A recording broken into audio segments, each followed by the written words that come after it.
When you think of the horrors of World War II, a few names probably jump right to mind, right?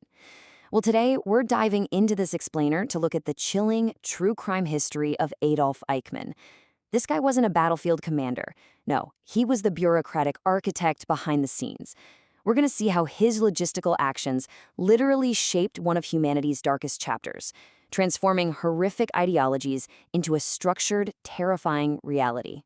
5 million. Just pause and think about that number for a second. That is the staggering human toll lost under the direct, logistical oversight of a guy who was, honestly, unexpectedly ordinary. It really forces us to ask a deeply uncomfortable question. How on earth does a seemingly average, middle-class citizen become the primary engineer of mass extermination? To figure that out, this explainer is going to trace his life chronologically. We'll cover his role as the Holocaust's architect, his rise in the SS, how he engineered mass murder, his escape to Argentina, the legendary Mossad manhunt, and finally, his trial and justice. All right, let's start with part 1, the Holocaust's architect. So, contrasting the sheer, unimaginable scale of his crimes, this man actually had incredibly mundane beginnings. Born in 1906 in Solingen, Germany, he was raised by a devout Calvinist Protestant father. Now get this. He actually went to the exact same secondary school in Austria as Adolf Hitler, just 17 years later. But Eichmann, he dropped out. He learned to play the violin and kind of drifted through odd jobs.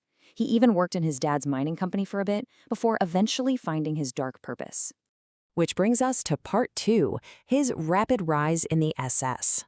Fueled by the economic crash of the Great Depression, his totally ordinary career took a really dark turn.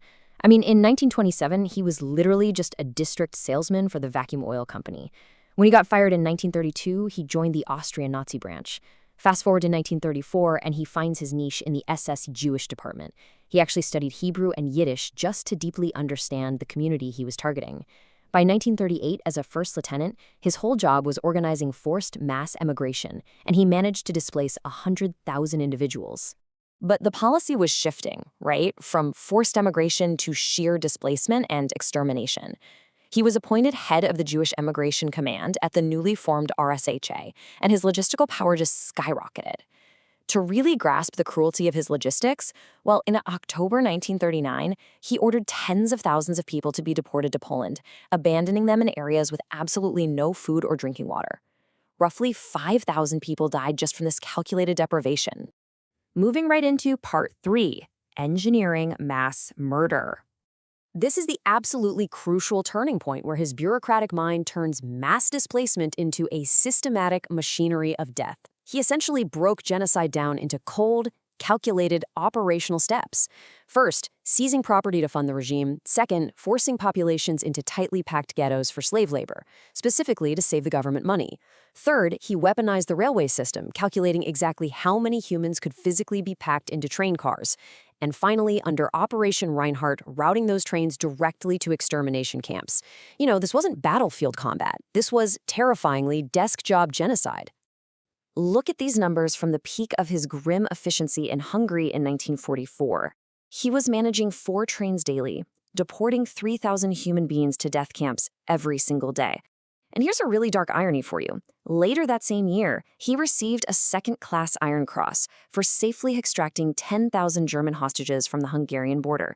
Yet, just mere weeks later, he mercilessly forced 10,000 Jewish people on a brutal 210-kilometer death march.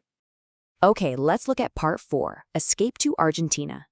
As the war ended and Germany surrendered in May 1945, the architect of this whole horror realized he had to vanish. He definitely didn't face the music. He ran. He actually traveled to Berlin first to burn every single document detailing his operations. He was briefly captured by U.S. troops, but get this, he used a slightly tweaked fake name, Otto Eichmann, and totally slipped through the cracks. Bouncing around under various aliases for years, he incredibly secured a Red Cross humanitarian passport, and in 1958 sailed off to Argentina to live a quiet life as Ricardo Clement. But he couldn't hide forever. Part 5, the Mossad manhunt. The survivors obviously never forgot, and it was the smallest, most random slip-up that unraveled years of hiding. So a Jewish German survivor named Lothar Hermann was living in Argentina. His daughter, Sylvia, happened to start dating a young man named Klaus Eichmann. Klaus would actually brag about his father's powerful Nazi past. Suspicious, right? Sylvia went to Klaus's house, and the guy who opened the door was the fugitive himself. This total accident gave Israeli intelligence the exact thread they needed. After Israeli Prime Minister David Ben-Gurion ordered his capture, alive, importantly, in 1960, 4 undercover Mossad agents literally grabbed him off the street and began stripping away those fake identities. Under interrogation in a safe house, he stubbornly clung to the name Ricardo Clement. Then he cracked just a little bit, offering up his old alias Otto Henninger. But finally, faced with agents who clearly knew everything, he completely broke down. He gave them his precise hat and shoe measurements, his old SS batch number, and confessed he was, in fact, Adolf Eichmann. Which leads us to our final section, Part 6, Trial and Final Justice. Smuggled out of Argentina and held under intense security in an Israeli police station for 9 months, Eichmann finally faced the world in 1961. And man, the Jerusalem District Court became an absolute global spectacle. Public anger was so incredibly intense that they had to put him inside a bulletproof glass booth just to prevent assassination attempts. Prosecutor Gideon Hausner brought forward over 100 documents and 112 survivors, completely laying bare the true human cost of Eichmann's spreadsheets and train schedules. Now, the core legal battle of this trial really came down to his level of authority.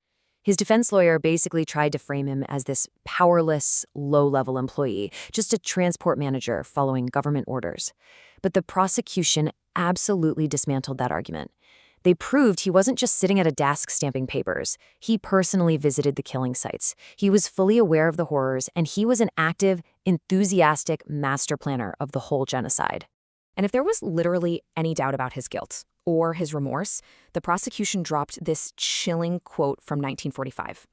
In court, Eichmann tried to backpedal hard, claiming he was only talking about enemies of the state.